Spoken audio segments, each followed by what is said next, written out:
রাখেন।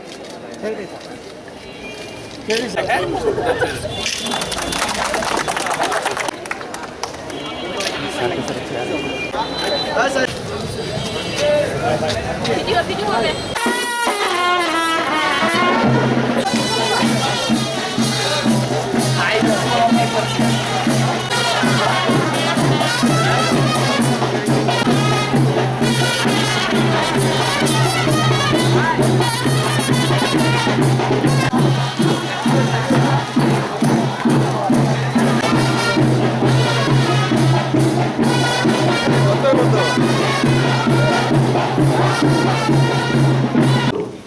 শ্রমিক মালিক এক হয়ে গড় পরিবেশ নতুন করে জনাব ফাতেমাতুল জান্নাত মহোদয় আরো উপস্থিত আছেন আজকের আলোচনা সভার শিরোমণি বিভিন্ন কলকারখানা প্রতিষ্ঠানের সম্মানিত রহমানির রহিম উল্লিখিত আয়াতের সংক্ষিপ্ত তর্জমা এর জন্য করেছি যে এই জন্য করেছি মেঘমালাকে সম্প্রসারিত করে এবং সূর্য नमो ओम विष्णुपादाय कृष्ण पृष्ठाय भूतले श्रीमाते भक्ति वेदांत स्वामी।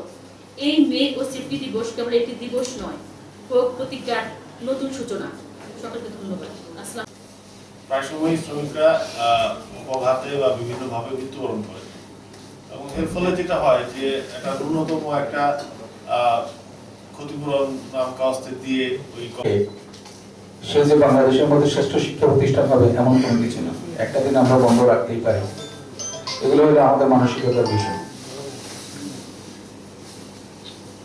আজকে আমি যখন মে দিবসের অনুষ্ঠানে যাচ্ছিলাম, আমাদের অনেক সময় আন্দোলন নামে এই বিষয়গুলি আমাদের যার যার অবস্থান থেকে লক্ষ্য রাখতে হবে এবং এটা সঠিক জায়গায় আপনার ভয়েসটাকে পৌঁছে দিতে পারবে। এই জায়গাগুলোতে কিন্তু আমাদের শ্রমিকদের থেকেও সোচ্চার হওয়ার, সচেতন হওয়ার। আমি কিন্তু একবারও বলছি না আন্দোলন করা যাবে না, আমি কিন্তু একবারও বলছি না সোচ্চার হওয়া যাবে না।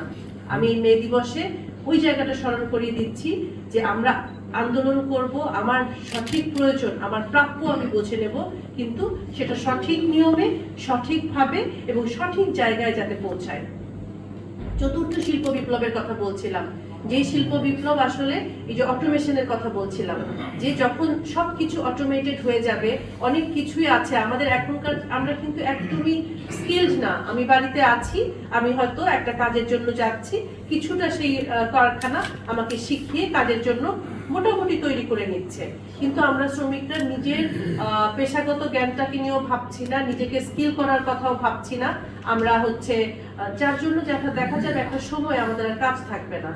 এই বিষয়টা আমাদেরকে আগে থেকেই ভাবতে হবে, আমাদের ছেলে মেয়েদের ক্ষেত্রে ভাবতে হবে।